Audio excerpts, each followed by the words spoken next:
Fala, meus irmãos e minhas irmãs, sejam todos muito bem-vindos a mais um vídeo em nosso canal. Nosso canal, como eu sempre digo aqui, que foi criado para trazer para você a palavra de Deus, leituras e reflexões, trazer para você orações, trazer para você a mensagem do Senhor. De antemão, já peço a você que não é inscrito, por gentileza, ajuda o nosso canal. Ajuda esse canal que traz a palavra de Deus a crescer. Clica aqui em inscrever-se, deixa o teu like e compartilhe com outras pessoas, familiares, amigos, com o máximo de pessoas que você puder. Ajude a palavra de Deus a chegar ainda mais longe. Hoje nós vamos refletir sobre o fato de muitas pessoas se sentirem sozinhas. Na verdade, o fato de pessoas se sentirem sozinhas no momento de angústia, de aflições, de tristezas. E aqui eu trago para você a confirmação de que você não está sozinha, que você não está sozinho. O Senhor nunca te deixou sozinho. O Senhor nunca te deixou sozinha. Deus sempre esteve conosco, sempre está conosco e sempre estará junto de nós. Né? No versículo 7 do capítulo 3 do livro de Êxodo, falei ao contrário, né? Comecei do versículo, capítulo e o livro. Geralmente é o livro, capítulo e versículo. Vamos lá. Livro do Êxodo, capítulo 3, versículo 7. Ali no finalzinho do versículo 7 diz: sim, eu conheço os seus sofrimentos. Aqui é Deus falando. Aqui Deus estava falando com Moisés sobre o sofrimento do povo hebreu, né, que sofria na mão do Egito, na mão do faraó.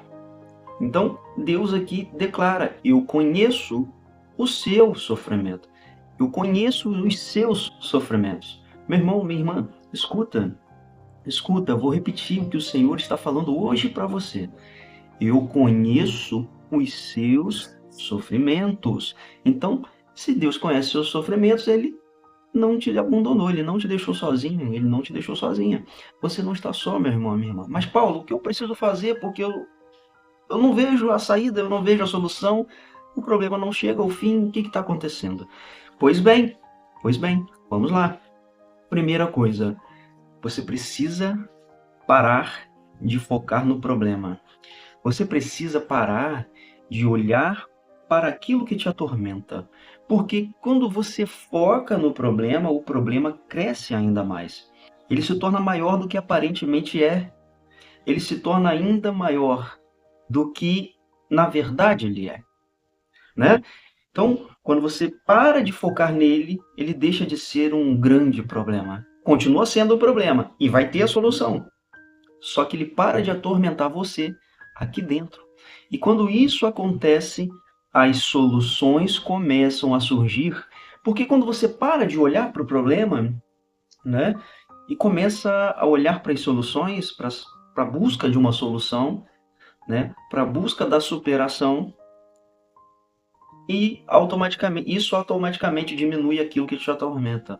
Você começa a abrir seus horizontes. Deus começa a fazer brotar soluções da onde você não imaginava. Paulo, mas por que a partir daí que Deus começa a fazer algo? Pensa comigo. Eu já falei em outros vídeos aqui. O impossível é Deus que faz. O possível a nós, somos nós que temos que fazer. Então pensa comigo. É possível a gente parar de focar no problema e focar na solução e na superação? Sim. É o que devemos fazer. Porque quando fazemos isso, Deus começa a fazer o impossível, Deus começa a fazer aquele problema ser solucionado, Deus começa a fazer aqui dentro uma revolução que vai transformar o seu exterior também.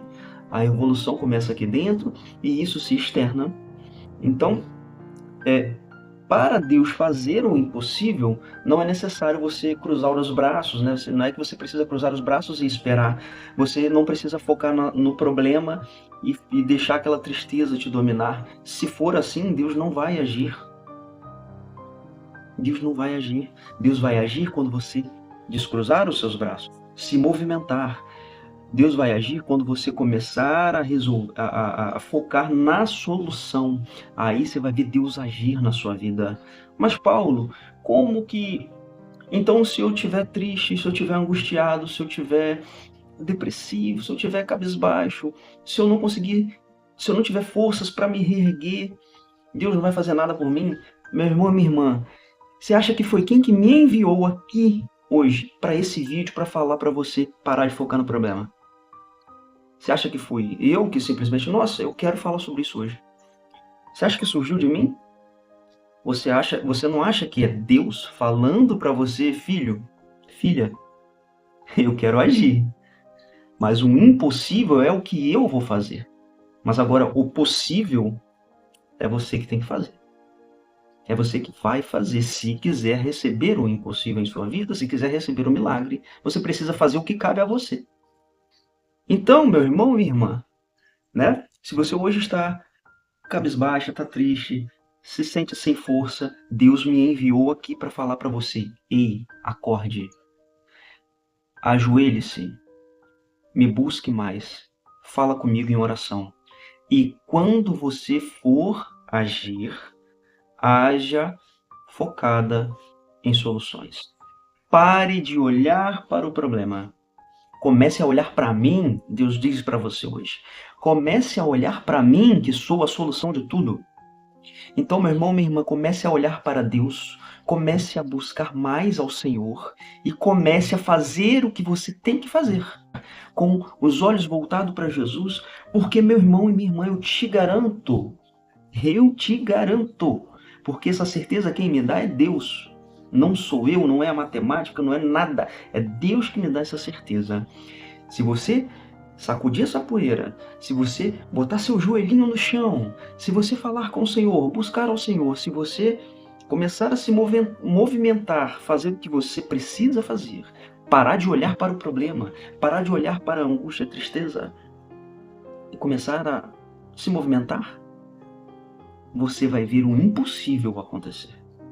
Você vai ver Deus agir na sua vida grandiosamente. E Deus diz, né? A palavra de Deus diz: tudo que pedires crendo, recebereis. Né? Então a gente tem que pedir, a gente tem que crer, praticar a nossa fé. Mas temos que nos movimentar. Temos que nos movimentar e olhar para Jesus. E não olhar para o problema. Lembra da passagem que Jesus estava no barco com os pescadores, seus discípulos, que estavam atravessando a margem de um rio para outra margem, e veio aquela forte tempestade, né? Aquela forte tempestade, Jesus adormecido ali na proa daquele barco, e os discípulos desesperados. Faltou fé neles porque eles estavam com Jesus no barco. Então eles pararam de se movimentar, eles pararam de remar, de movimentar a vela, esses termos técnicos, o que realmente tem naquele barco, no barquinho daquela época para fazer andar, eu não sei dizer. Mas acho que era velas, né? Ou tinha que remar, enfim. Eles pararam de se movimentar para focar em quê? Nas ondas gigantes, no vento, na chuva, nos raios. Eles pararam de se movimentar para focar no problema. Tendo Jesus no barco, meu irmão, minha irmã, se eles não acordam Jesus para acalmar a tempestade, eles iriam conseguir atravessar o rio. Sim, porque Jesus estava no barco. Então o que eu digo para você hoje, a palavra de Deus hoje, né, é clara, você não está sozinho, você não está sozinha. Jesus está no seu barco. Só que é o seguinte, você não pode fazer como os discípulos fizeram. Pararam de remar para olhar para a tempestade. Pararam de remar para olhar para aquilo que os amedrontava, para aquilo que os atormentava, aterrorizava. Eles pararam de remar para isso, para focar no medo. E isso não é o que você deve fazer. O que você deve fazer é continuar remando, continuar se movimentando, porque Jesus está no barco. Jesus está no barco.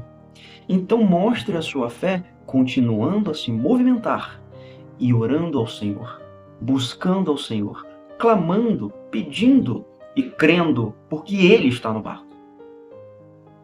Ele está no barco. Essa é a mensagem para você. Não pare de remar. Não pare de se movimentar. Mas pare. Pare agora. Não é amanhã, não é depois. Pare agora de focar no problema, de focar naquilo que é um problema. Não há nada que Deus não resolva. Não há nada que Deus não possa resolver. Certo? Mas você precisa buscar, pedir e crer para que Ele resolva o teu problema. Meu irmão, minha irmã, vou encerrar por aqui hoje essa reflexão. E pedir novamente, se você não é inscrito, se inscreva aqui no canal. Deixa teu like e compartilhe esse vídeo com outras pessoas. Meu irmão, por favor, minha irmã, se movimente. Não para. Moisés tinha várias limitações, não falava bem, tinha medo de não ser aceito, de ninguém acreditar, mas Deus falou: Moisés, eu estou com você, Moisés. Eu estarei com você. Eu direi a você o que você deve falar, Moisés. Eu farei maravilhas através de você, Moisés. Moisés apenas creu e foi, se movimentou. E Deus fez vários milagres através de Moisés. E o povo hebreu foi liberto. Porque porque Deus fez milagre. E Moisés acreditou que Deus iria agir na vida dele e através dele. Né? Deus poderia ter dado essa missão a outra pessoa. Mas deu a Moisés, e Moisés, depois de ter criado alguma dificuldade ali, mas Deus chamou a atenção de Moisés, Moisés aceitou como um servo fiel e foi. E Deus fez a obra, Deus iria fazer a obra de qualquer maneira. Mas Moisés foi um servo fiel e ele decidiu se movimentar. Ele viu os grandes milagres que Deus fez. Deus libertou o povo através de Moisés. Deus fez grandes obras através de Moisés. E veja, depois de milênios, estamos aqui falando sobre Moisés. Estou aqui falando também sobre Moisés. Então, meu irmão, minha irmã, pelo amor que Deus tem por você, por mim e por todos nós, se movimente, não pare. Apenas pare de focar no problema. Deus te abençoe e até o próximo vídeo.